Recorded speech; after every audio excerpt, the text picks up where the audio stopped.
Hello, ఈరోజు పాలక్ పప్పు వండుకుందామండి. ఇలా 2-3 సార్లు కడుక్కొని వేడి నీళ్ళు వేసుకొని పొయ్యి మీద పెట్టుకుందామండి. వేడి నీళ్ళు వేసుకుందామండి. చూడండి, ఉల్లిపాయ పచ్చిమిరపకాయలు వేసుకుందాం, కొద్దిగా పసుపు, కొంచెం కారం ఉడకనిద్దామండి.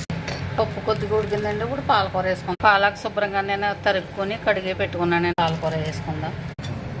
పప్పు ఉడికిపోయిందండి, బాగా పాలకు పప్పు ఉడికిపోయింది. ఇప్పుడు తాలింపు పెట్టుకుందాం. వెల్లుల్లిపాయలు చెదగొట్టుకుందాం.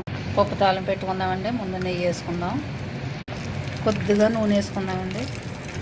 నూనె బాగా కాగిందండి. ఇప్పుడు ఆవాలు వేసుకుందాం. ఎప్పుడైనా సరే నూనె బాగా కాగిన తర్వాత ఆవాలు వేసుకోవాలి. ఎందుకంటే ఆవాలు బాగా వేగాలండి, లేకపోతే చేదు వస్తాయి. ఇప్పుడు జీలకర్ర వేసుకుందాం. వెల్లుల్లిపాయలు చెదగొట్టుకున్నాం కదండి, వెల్లుల్లిపాయ వేసుకుందాం. మిరపకాయలు వేసుకుందాం. కరివేపాకు,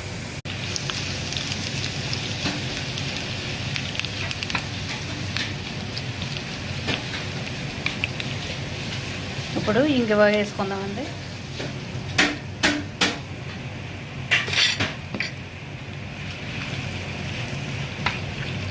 చూడండి, తాలింపు వేగిపోయింది.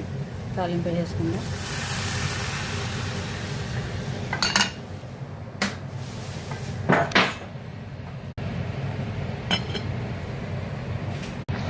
టేస్ట్ సరిపడా ఉప్పు వేసుకుందామండి. ఇప్పుడు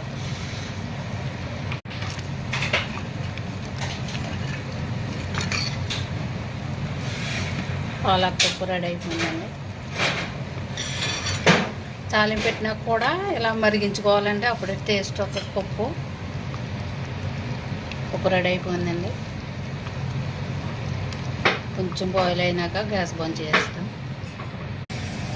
పప్పు రెడీ అయిపోయిందండి.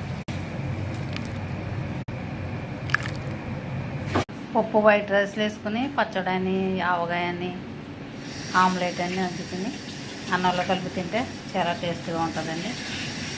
పాలక్ పప్పు రెడీ.